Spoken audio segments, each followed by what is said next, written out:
Alright, here are some worked out solutions through the video for 10.2, I think, parts 1 and 2 practice. Alright, I'm going to do maybe 4 or 5 problems here, and let's start with number 2.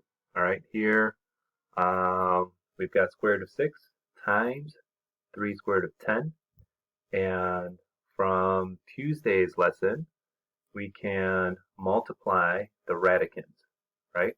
And so this is what we end up with here, right? 6 times 10 is 60, so we end up with that. And if you remember from Monday's video, there's a couple ways to go about this. You can look for pairs that multiply to 60, where one of them has a perfect square, or you can do a factor tree, whichever method you prefer, okay? This one, I'm going to do the perfect squares one. And if you don't recognize a perfect square, then do the factor tree. Okay, it doesn't really matter. Maybe I'll show both ways for this one. But here, I know that for 60, I can use 4 and 15. Okay, I want to use 4 and 15 because the square root of 4 is 2, and so that works out nicely. All right, so I have 3 times the square root of 4 times the square root of 15. All right, and again, the square root of 4 is 2, so I'm going to make sure that is equal to 2, right? And then the other ones, we have 3, and then times square root of 15. Okay, now 3 times 2, of course, is 6, and so that's 6 square root of 15, okay? Now, yes, 15 can break apart, right? We can do 1 and 15, we can do 3 and 5, but neither one of these, right, is going to offer up a perfect square. And so at which point you know you are done. Okay? The other method I'm going to show is what if we do the factor tree, right? And here's what 60 looks like when it's broken apart. You can use a variety of factors or pairs at the beginning. It doesn't matter which one. It's going to break down all the same anyway, right? If I do 10 and 6, 10 breaks down to 5 and 3. 6 breaks down to 2 and 3.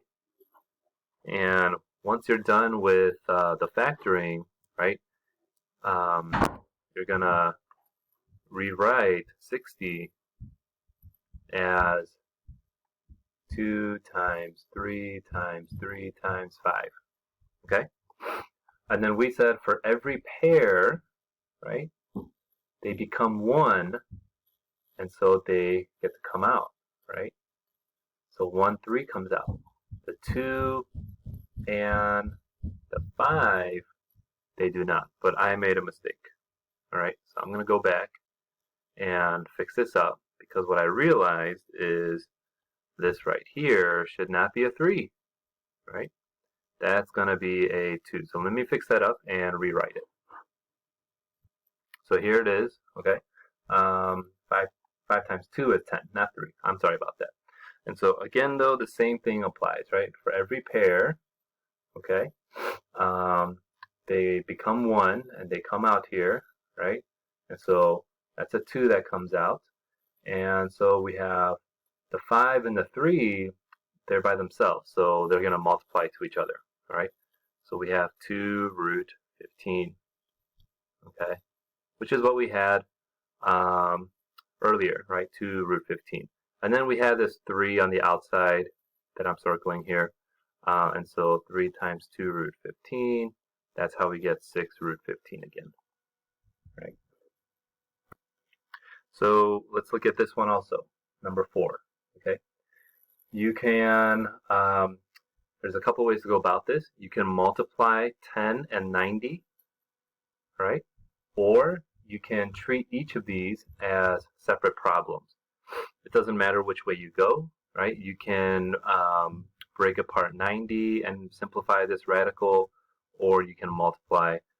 Again, it doesn't matter which method you choose, okay? I'm going to multiply these, right? 10 and 90, that's a large number, and then you're going to multiply the 4 and the 2. So this is 8 root 900. Okay. Now what's nice is this one, the square root of 900 is actually a very nice number. This turns out to be just 30. So the square root of 900 is 30, and we had times 8. So this is 240. Okay. All right. Now if we went the other route, okay, what if we were to simplify square root of 10 and square root of 90? Well, for square root of 10, I guess we could do that. All right. 10 would be 5 and 2. All right, I'm going to stop here. Those are my prime numbers. All right. For 90, this is going to be a bit larger tree, right? Let's see, we could do 10 and 9. This would be 5 and 2. 9 splits to 3 and 3. Okay, so what you can do is all of these factors, right? 5 and 2 for the 10, 5, 2, 3, and 3, we're going to rewrite it all together. Okay, so what you end up with is this, and I'm going to put them kind of next to each other, and maybe increasing order. There's 2 and 2, there's 3 and 3, and there's 5 and 5, right? And the same method applies, right?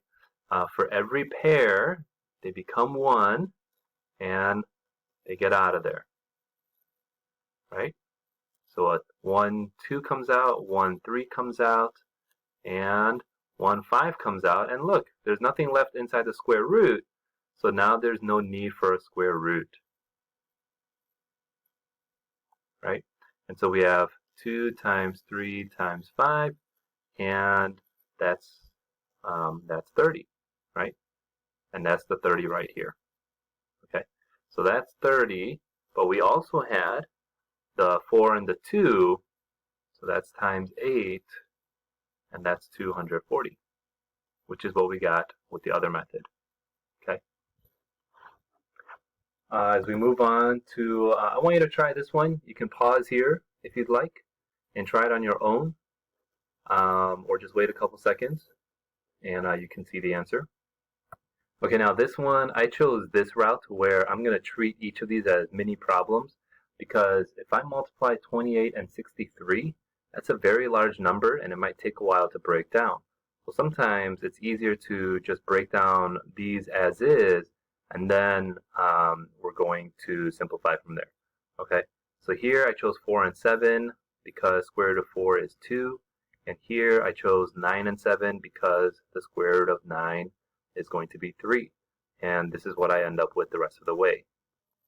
Okay, and so this is what I end up with. I'm going to multiply all of these coefficients, the -9, the 2, the 1/3, and the 3, and when you multiply all that, that comes out to be just -18.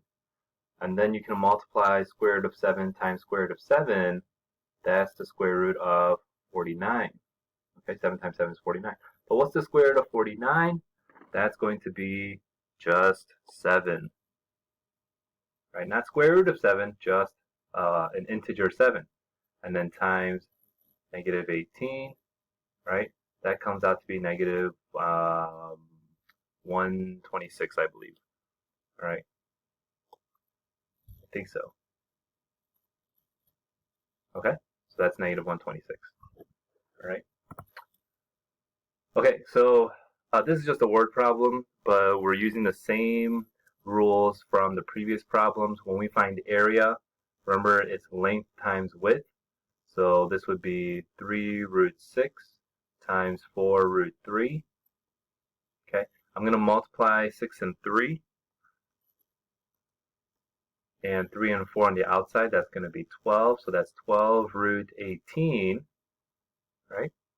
And the 18 we're going to break down. I'm going to use 9 and 2 because I know that the square root of 9 is going to be 3. So this is going to look like 12 times root 9 times root 2. Root 9 is 3. Can't do anything with root 2, so we just leave it. So this is 36 root 2. Okay. And then lastly, it's another application problem.